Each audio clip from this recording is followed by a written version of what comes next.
Nightmare on Elm Street is almost the perfect horror movie. It's so close to perfection that almost 40 years on and it's still slaying modern horror releases. The movie's place in the horror genre and indeed pop culture is legendary, and since there's plenty of other reviews that explain how masterful the movie is, and you know I'd be full of shit if I tried to tell you anything otherwise, I thought instead I'd take the opposite approach and actually discuss a few issues with the movie's logic. Better buckle up, dear! Nightmare wastes no time setting up atmosphere and intrigue. Tina is being chased by a disfigured stalker, but it turns out to be a nightmare, and the movie lets us know that this is no normal nightmare. We then get introduced to the rest of the characters who have all been dreaming about the same shadowy figure. Later that night, the nightmare intensifies and Tina gets killed. In her sleep. Yeah, the fucking nightmares are deadly. Nightmare on Elm Street taps into something everybody on the planet has in common. We all sleep, but more importantly, we all need to sleep. It's something that we can avoid, so if there's any danger in dreaming, then that danger would be totally unavoidable. You can run away from Michael or Jason, but sooner or later you gotta face Freddy, and I find that truly terrifying. In an excellent example of lead character bait and switch, Nancy is now the main protagonist. Rod gets caught and blamed for the murders, but Nancy begins to suspect otherwise, after she has an encounter with Freddy and a dream injury is transferred into the real world. Now, scared of her dream, she gets her boyfriend Glenn to watch over her as she sleeps. It's at this time Nightmare presents its first issue, but more on that later. In her dream, Nancy sees that Freddy is eyeing up Rod, so after waking up, Nancy and Glenn race to the real world police station, but it's too late. Nancy's mom tries to help by sending her to a dream clinic, and everyone's astounded when she pulls Freddy's fedora out of her ass. Out of the dream world. Nancy forms a plan on how to tackle Freddy, and her mom fills her in on who he is. Cheers! Here's to you, Mom! But before the final showdown, Glenn fucks up. Again! Nancy's now all alone. It's just her and Freddy. She sets her plan in motion and grabs Freddy out of the dream world, where he then gets attacked by Home Alone on steroids. Almost beat, Freddy changes tactics and goes after easier prey, but Nancy finally beats him by confronting her fears and taking away his power. Awesome, right? So what are these flaws? There's no arguing that the movie's premise is nothing short of absolute fucking genius. It's one of those rare ideas that only comes around every decade or so, and it's executed flawlessly with the rules of the universe set up and explained well. But in one scene it breaks those rules, so let's take a look, and try not to get a headache. I just asked you to do one thing. Just stay awake and watch me. Just wake me up if it looked like I was having a bad dream. In the established rules of the movie's logic, you have A. the real world, and B. the dream world. When your body falls asleep in the real world, you enter the dream world. Simple and effective. Well then how the fuck does Glenn pop his head into Nancy's dream? It's not a bad question, Bert. In the scene, Nancy is in the dream world and calls out to Glenn to see if he's still watching her, and he pops out from behind a tree and replies that he is. But this doesn't make sense based on what we've been told about the movie's internal logic. The scene takes place in the dream world, so there's no way that dream world Nancy can talk to real world Glenn. Because we don't yet see what Glenn is doing, we can assume that he is in one of two states, awake or asleep. If Glenn is awake and watching over real world Nancy, that means the Glenn in Nancy's dream world can't be the real Glenn. So who is it? Well, it's possible he could be part of Nancy's own subconscious. Glenn is a reassuring and protective figure for her, so it makes sense that he would manifest in her dreams when she's feeling scared and vulnerable. Or the other option is that it's a trick by Freddy, maybe to give false assurance to Nancy and keep her in the dream world.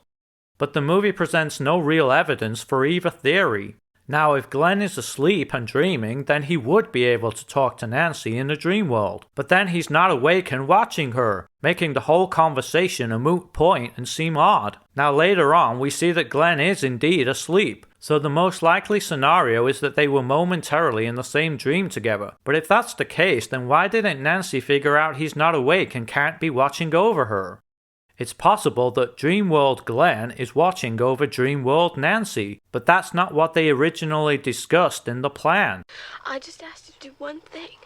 Just stay awake and watch me. Just wake me up if it looked like I was having a bad dream. Plus, Dreamworld Glenn doesn't help out later when Nancy is attacked, so that puts an end to that theory. The way it's presented is that Glenn pops into the dream world to answer her question, but it's a question he never would have heard anyway, with Nancy being asleep and all. So the most probable explanation is that Glenn fell asleep, momentarily went into Nancy's dream, and that Nancy just hasn't fully figured out the dream world yet. I mean, when you're asleep, it's pretty rare that you actually know that you're dreaming.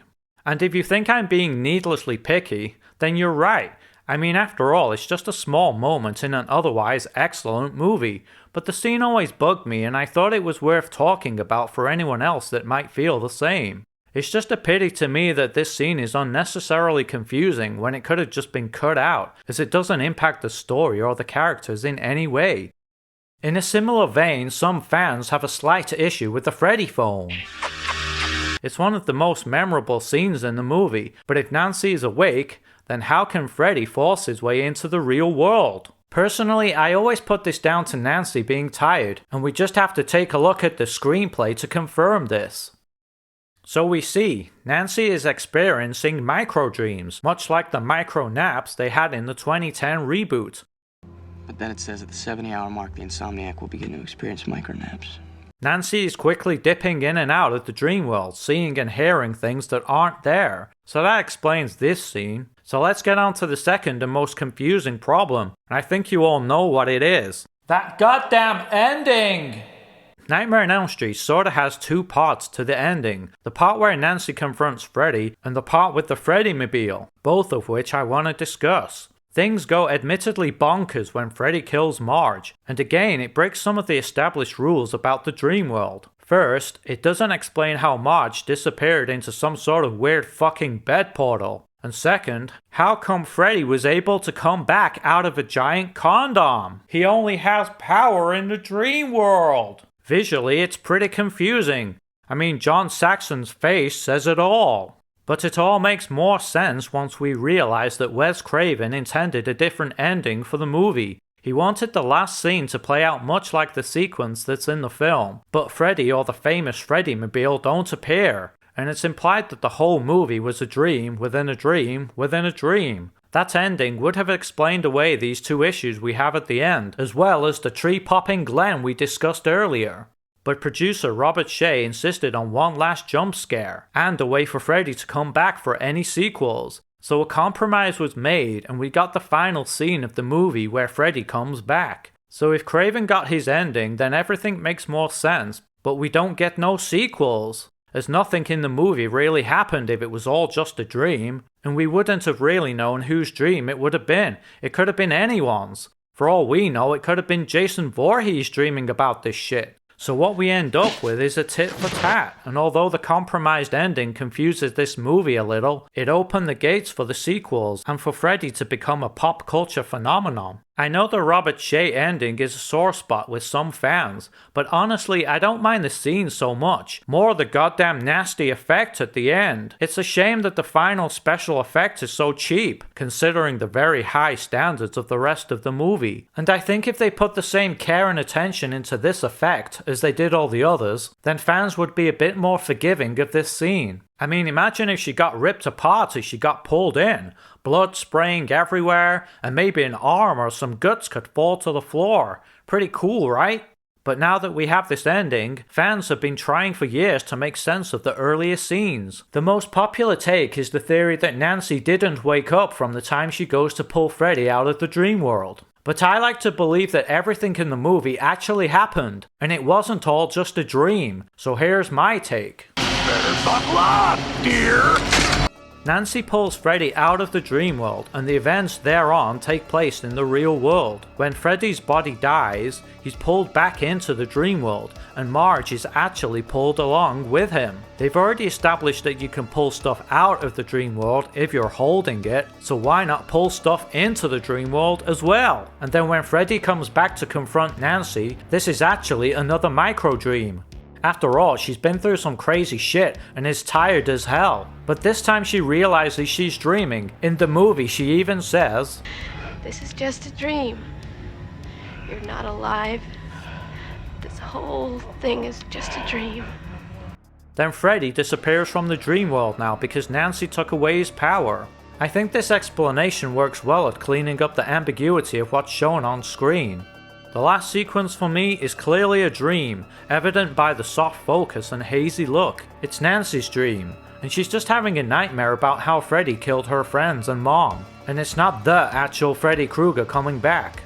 People seem to think she literally opened the door and walked straight into the dream world or something, but I always looked at it as just a cool visual transition. This is just the final nightmare Nancy has about the events, possibly days or weeks after they actually happened, maybe the last one she had before she started using Hypnosil.